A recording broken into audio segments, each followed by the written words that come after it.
Next, we have the Market Avenue Pedestrian Safety Enhancement. Mr. Miller?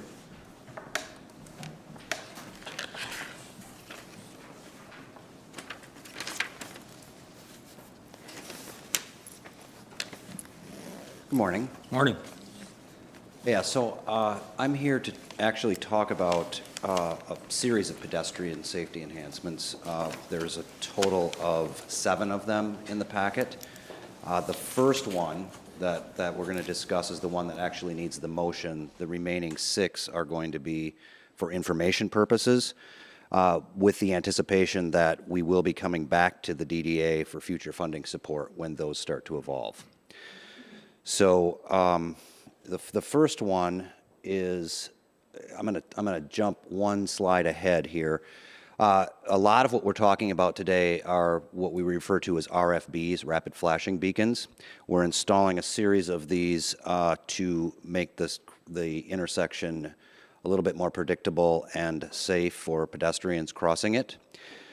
So I just have a couple of examples of recent installs within the city of Grand Rapids. There's one on Michigan Street on the west side of the bridge, as you're all aware of, and then another one over on Jefferson by St. Mary's or Mercy Health. So that's when we refer to an RFB, that's what it is. It's a push button actuated sign. It flashes to let drivers know that pedestrians are crossing that intersection.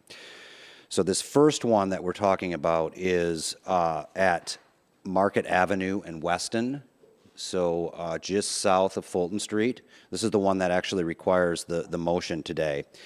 And it is part of the ongoing Market Street reconstruction. So as you can see in this diagram or this plan, is that there's a median being installed to act as a pedestrian refuge for the pedestrian crossing the street, along with the RFB installation. This project is actually, represents a pretty long collaboration with the folks at Mobile GR. As we start to try to install some of this stuff, Kristen Bennett from Mobile GR is here if you have any technical questions that I can't answer. We've also talked at length with our Goal 3 Alliance on these projects, this one and the other 6. And just as another note that I think is important in this ongoing conversation is that the Downtown Neighbor Network, many of these intersections have been prioritized by that group of residents who walk quite a bit downtown and notice some of these things. So it's nice when these things come together to begin to fulfill some of their agenda items as well. So we're quite happy with how that has evolved in terms of the discussion and ultimately the implementation of these. So this one at Market and Weston it was approved. The design phase of this was approved by this group back in April of 2021. We anticipate that the construction of this will be in 2022. Our hope is that some of the funding, particularly for the purchase of some of the equipment, can happen in this fiscal year. The cost that we're asking for investment from the DDA today is $67,000 for this installation. That includes a 12% contingency, as most of our projects do, just to make sure that we're covering whatever on-scene construction cost or market fluctuations that might happen. So I'm going to pause there with this one, take any questions that you might have, and then have a motion for this one before we move into the other ones. Yes. I have 2 questions, Mark. I'm curious if we have tracked any data about the effectiveness of some of the other ones that we've put in. I'm curious, like, are they working? Are cars stopping? Have we had any accidents? I can't speak necessarily to the accidents, but I anecdotally, since I walk quite a bit, and this one that I was referring to on Jefferson in particular, because it has a median put in, a temporary median put in, has definitely slowed traffic there. Okay. And I think that I had a meeting with Mercy Health earlier this week, and we discussed these kind of things, and they're actually quite happy with the way that has turned out, and it's caused them to rethink that street, or to begin to rethink that street in terms of its speed. So there are still some speed issues there. These are, in my mind, these are beginning to be incremental steps in some cases. We put them in, we see how they go. Michigan, it remains to be, there's still quite a bit of speed there. There's a hill, the street itself is designed in such a way that the speeds are quite high. So I think that those are things that we continue to try to monitor in some of those cases. But it's always a question of like, what is the quality of the traffic in terms of the speeds, and then obviously quantities as well. I mean, some of these streets are much lower volume than other streets. Okay. This is a difficult crossing, too. Yes. It is, I agree. And then my other question, and I think I've brought this up since I've been on the commission, have we made any headway in thinking a little bit differently about crosswalks to be more artistic and creative? I think that those are ongoing discussions that I would defer to Mobile GR for. Because they're in almost every other big city Yes. I go to. Yes, and I think that we've had, as our organization has continued to be proponents of those, and I think that we will continue to try to have more discussions about those, because there are instances, even in the DNN conversations, where that is brought up. Yeah, okay, good to know. I'll keep it on my list. Hi, Mike. Yes. Mark, I just have to say, and I probably said this before, is that this location is particularly advantageous for those of us who are south of Fulton. And I would say speed will probably be an issue in Market as well. But I applaud the location. Thank you. Anyone else? Yes. I'm wondering, and I haven't paid attention to these, like coming up to them for how these acts for individuals who are visually impaired.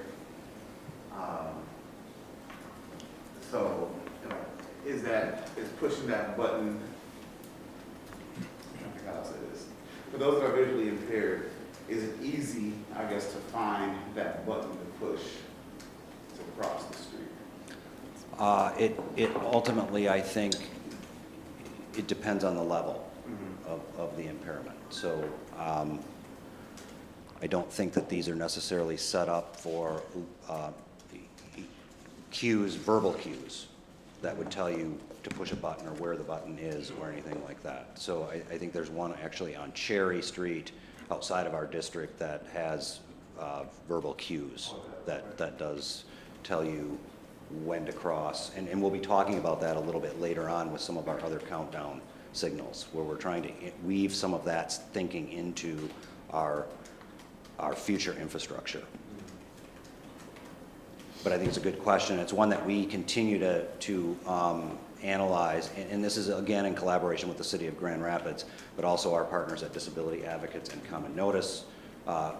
They have been, over the course of the last few years, reviewing the public realm, all levels of things, and we're starting to learn there's a lot of stuff out there that is impediments to people moving around our city, and we're trying to do a better job in understanding that, and then once we get to a point where we can actually make purposeful investment toward building the things that will be for everyone.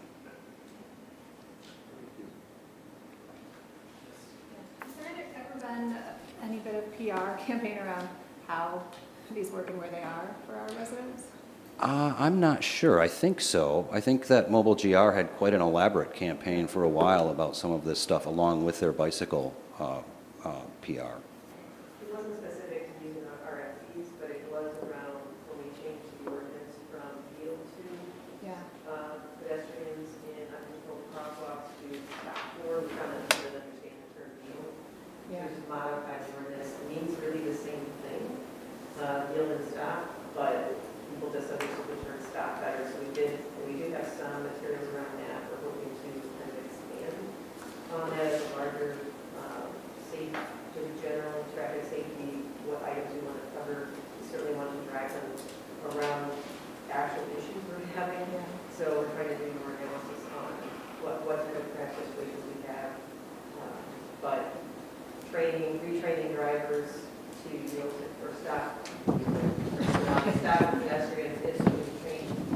find that we have better compliance in areas with some of these higher treatments. So like downtown in Ottawa, during City Hall, has been some of the highest compliance for a long time. Monroe Street's getting better too. Mhm. I think a combination of the street cross-section changes, the median, and then we also take them out of the conflicts with left turns Yeah. onto Weston improves the situation here and predictability. Other questions? Do you want to remind us your ask? $67,000 for this one. Do we have a motion to approve? Any other questions first, or? Motion for approval. Thank you. Support. All right. Any other comments? All in favor, say aye. Aye. Any opposed? All right, motion carries. Thank you. Thank you. Next. Okay, so we'll go through the rest of these relatively quickly. If you have questions, I'll pause after each one just in case there are questions.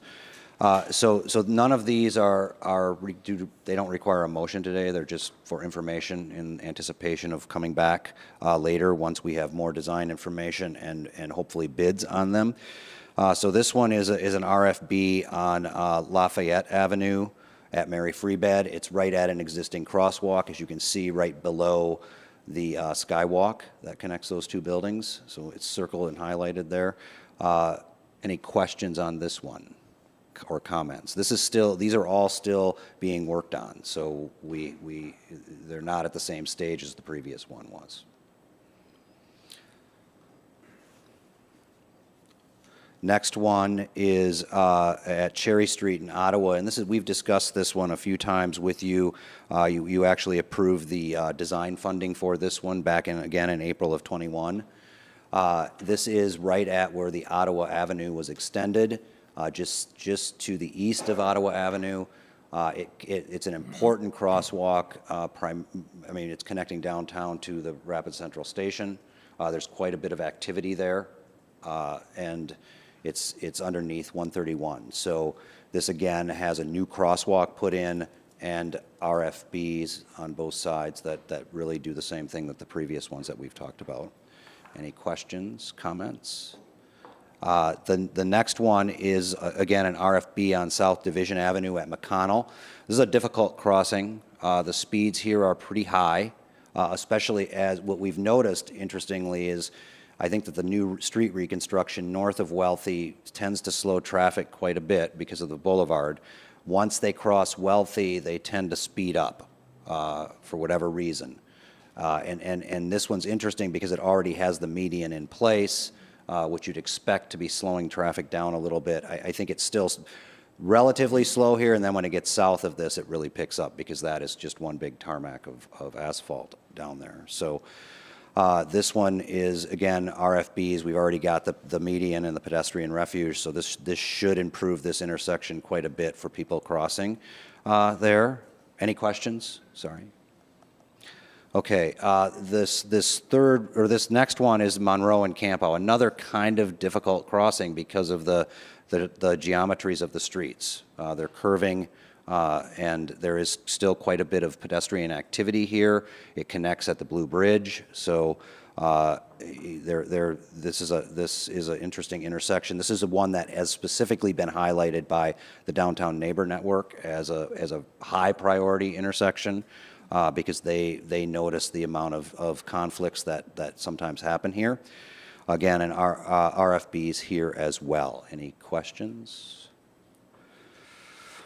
Okay, this one is a little bit more elaborate, and maybe some of you have heard about this. This is at Monroe, basically at the crossing between City Hall and the Convention Center. As you know, there are two crosswalks there right now. The plan in this case is to remove those two crosswalks, consolidate them into one, and that's a little bit more predictable because there's one instead of two. But I think more importantly, the construction of a median here. So you can see that in the drawing that's above, and So this provides for that refuge. And I think that that's what we're seeing, is that that's a little bit more important sometimes, to be able to cross a street like this and have a place where you can stop, particularly people who are wheelchair users or people pushing strollers or having little children with them. Those are all things that sort of help them to not have to navigate the entire cross-section all at once. So this is elaborate in that sense in terms of the construction. We plan to put some movable planters in this median. The project also will include new landscape planters on the east side as well, with trees in them. Those are not shown in this illustrative, but they're on some of the construction drawings that we're working through right now.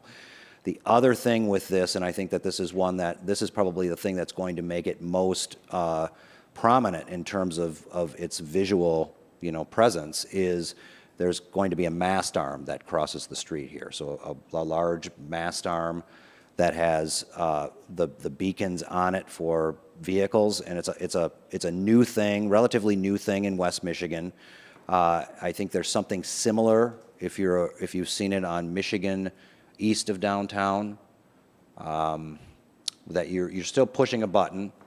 You still have flashing beacons, but there's also beacons on the mast arm itself. So this is in your packet. This was actually in there, that begins to show what this it's called a pedestrian hybrid beacon. And you can sort of see the different lights that are hanging from the mast arm and what they tell drivers to do. So I think that this is a lot more aggressive than the Rfbs that we're doing. In this particular location, I think it's a good spot because of the amount of traffic that crosses there. Oftentimes we have a police presence there that directs that traffic. So this should alleviate some of that as well. So we're excited about this because it's sort of the next step up. It's a technology that is sort of the Rfb more on steroids. And I don't know if there's technical questions that you would have about this that perhaps Mobile GR can answer, if there are questions. No, I would guess the drivers, it's going to look like it's actual stoplight. Yeah. Right? Yeah. Does it go yellow then red? Yes. Yeah, it looks like. Chair, can I ask a Yes, I'm sorry. No, you're fine. So I'm glad to see this. It never made sense to me why we had two crosswalks so close to each other and then people start to speed up and then Yeah. they're braking again. I've always thought it was dangerous. But I'm curious, with the median, is there enough, I'm assuming it will go in kind of the median that's there already, or are we gonna adjust? Are we making other changes to the streetscape, or? I think we're not really changing curbs width. That was my, Yeah, I think that. it's not gonna, okay. We And don't then, want to touch the stone outlook. okay, that, So the biggest curb. Have had to set the foundations to the pole. Yeah, right. okay, The biggest curb changes are the curb cuts where Yeah. it's at a zero clearance. So we have to get rid of the ones that are there Okay. and put two new ones in. okay. And we will have to affect snow melt or deal with snow melt in those locations. And it'll be moved down further, so it's. in between the It's two. in between. Okay, Yeah, because it that's is what tricky with the rapid station. If you go out in front of City Hall now, you can necessarily drop the foundations Oh. already. Those were put in this fall, but the poles take a good 6 months or more to get. So it's just a longer process to get this on the ground. Okay, good to know. And then for the tree plantings, can we plant trees in the green space in front of City Hall? Like larger ones? Maybe perhaps something that we can explore. I don't know if we could do something with this project or it's just an ancillary thing that DGRI does with our partners at Friends of Grand Rapids Parks as part of our tree planting campaign. Just seems it'd be more substantial than planters. Yeah. Well, I think that it's probably a both, I would imagine. Okay. The planters will help. I think that when we put like these curb planters, near the curb, they do help to slow down traffic once the tree is established, because there's just something vertical there that the driver has to be aware of that they're not typically aware of. So the more sort of that friction on the edge that you can get, those trees, lights, people, that tends to help to slow down traffic over time. Okay. And again, these are all projects that will come back to you when they're more developed and when we have a better idea of what the cost is and the implementation schedule of them. So I think this one in particular, there will be more detail when we come back. Great. Any other questions? Is this really the future of all of these, or? I don't know. I think it's a wait and see, probably. I mean, Generally, you use the pedestrian hyper beacons at multi-lane locations where maybe your gap, what we call gaps, are not great. Mcconnell was a different story with Division Mcconnell. We have a different type of gap pattern with traffic, so we found that pedestrians can cross in 2 stages.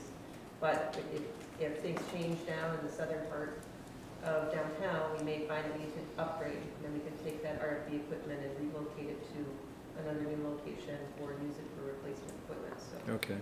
But usually when you have 1 lane each direction, you can, a rapid flashing beacon is more than sufficient unless it's significant. You can't also use pedestrian hyper beacons at full 4-way intersections currently.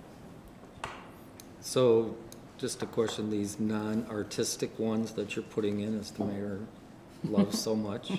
So, the 60-some thousand that we approved, is that a piece of the cost? Or is that basically the cost of these? in that particular case, I believe it's the cost of the intersection. Okay. And it's always going to vary, so it just depends Depending upon on the- yeah. what the other funding source is, what larger project it might be part of. And so I think that what we're going to find as we continue to go through these is that, as with everything, there's some volatility in both the supply chain and the bidding process. So we are always like cognizant of where that's at and how it's going to impact some of this stuff. But I think that this one is interesting, or the previous one, the one that you actually approved the budget for on market, is part of the larger market reconstruction. So we're continually changing the dynamics of that street moving forward. Okay. I want to clarify, it was up to $67,000. Yeah. We're trying to kind of add some fluff because the market pricing has been very up and down. You mean contingency? Contingency. Yeah, I mean, we add contingency in our projects, but we've been conservative lately because of the volatility and equipment pricing and the timeline. to get Where is through. that going to shock you? Yeah. And then the last one in this series, and I don't have a slide for this, but this is a retrofit of 9 downtown traffic signals with the countdown pedestrian signal heads. And this is really part of a bigger funding project. This investment really is supporting a federal highway safety improvement program grant that the city obtained, and this is really a 10% local match for that ultimately. So when it comes back to you, we'll have a further discussion about the dynamics of that. But these are a little bit akin to the earlier conversation in terms of, you know, trying to address other users within the street space. So these are, I think there's one at Division and Fulton that is a countdown right now that actually counts down and lets you know what street you're crossing. So it says it's now time to cross Fulton, and then it starts the countdown. So you can audibly hear that when you're making that crossing, and it tells you how many minutes or how many clicks you have before you cross. So we're excited about these because this is something that as we've gone through that common notice and disability advocates process, these are things that I think that they really encourage us to continue to consider for the variety of users that are in our downtown. And I won't go through every location. You can see them in your packet. And again, we'll come back once these are a little bit more developed. These are all just things that we anticipate coming in the relative near future to the DDA. So any questions about any of these? If not, that's it for this item. All right. Thanks, Mark.